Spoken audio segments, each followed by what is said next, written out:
It is T-minus 13 days until the conference, Avvo Lawyernomics, where I am speaking. I'm actually participating in this panel that's going to be Ignite style presentation. So it's 6 minutes, it's very quick, and the slides that go along with my presentation are going to be moving in the background as I'm presenting. I have no control over it. They change at a set time, at a set pace. So right now I am just in the midst of memorizing, so just practicing my speech, memorizing the words. Next week I'm going to work on the presentation style. So once I've actually got down the words and they're memorized in my head, I'm going to work on the presentation. So how am I actually going to deliver this? What style is it going to take? And I'm praying to baby Jesus that my words match up with my slides, which is something I still haven't really practiced, but obviously hope on doing before the actual presentation in 2 weeks. But I am excited. I want to show you guys a little bit of the writing process that goes into writing a presentation and then creating the slides for it. So here's how I like to do things. I don't know if it's necessarily the best or only way to do it, but I found that this is the most effective way for me to work through preparing for a presentation. So for this particular conference, Avvo's Lawyernomics, it's 6 minutes, and I needed to memorize all of it. There was no room for winging it or just talking off the top of my head. I had to nail it down. So what I like to do, so I wrote out an entire script.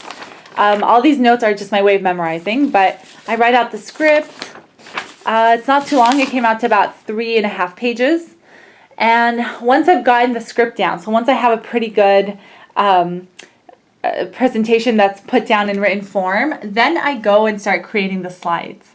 So here, I'm going to show you guys my slides from the beginning. I'll show you some of them at least. I like to create minimalistic slides, so I don't like to pack them with a lot of words. I prefer to have just pictures, and I try to find pictures that encapsulate what I'm talking about and really capture the essence of what I'm talking about in my actual presentation.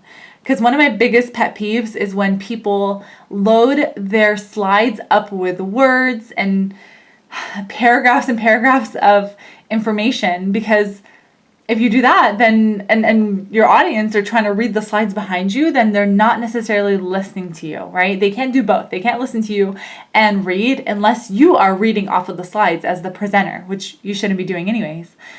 So I'll show you through, or I'll walk you through some of my slides. You'll see there's very little. This is probably one of the only slides that actually has words on it, very minimal again, and the rest go back to pictures, right? So these pictures really capture what I'm trying to say in the speech that I prepared. So that's my writing process. That's how I prepare for speeches, or that's a little bit of the writing process. Of course, before I write the script, I try to find out more from the conference organizer, what their goals are, what it is they want me to talk about, and then I try to narrow it down to a topic that I think the audience will enjoy.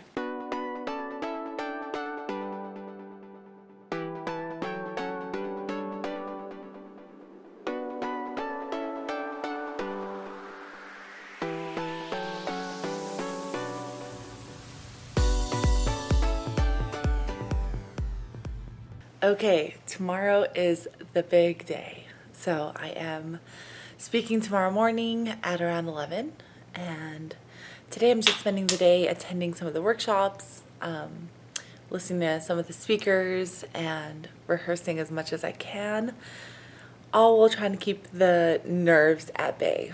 So far I feel okay. I rehearsed a lot yesterday and I was hitting it. I wasn't necessarily forgetting anything, but I think everything changes when you're in front of a room of hundreds of people. Speaking of which, let me show you the room.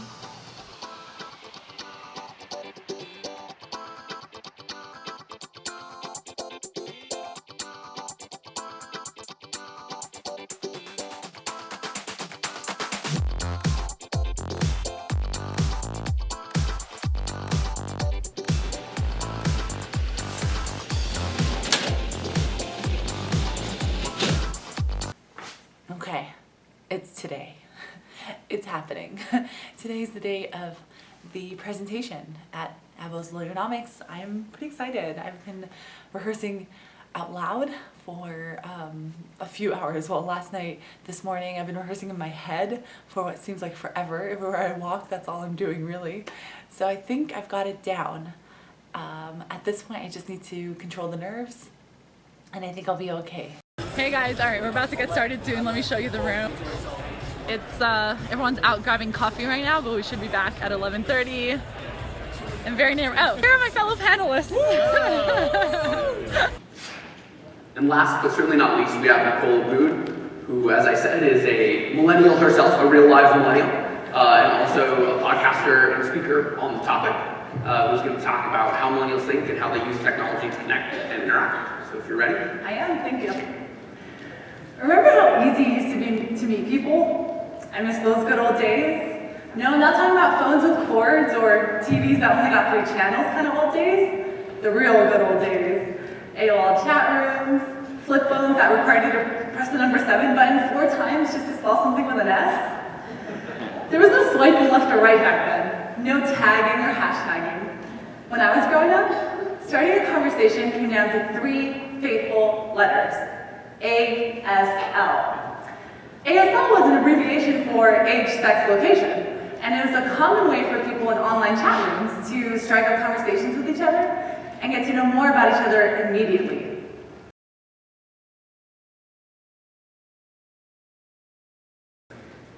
So, to recap, you're going to join Facebook groups and engage. You're going to draw people into a conversation on Twitter, and you're going to showcase your expertise on LinkedIn. And most importantly, always remember to be a friendly neighbor. Thank you.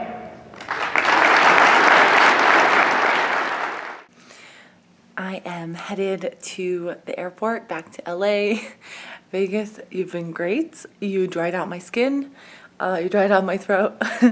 But it was fun. So the speech went really well yesterday. I'm feeling really good about it. So that's the good news. I got a lot of great feedback from people, from attendees. So that's always a plus when other people receive what you're saying and think that you did a good job. So time to head back to LA.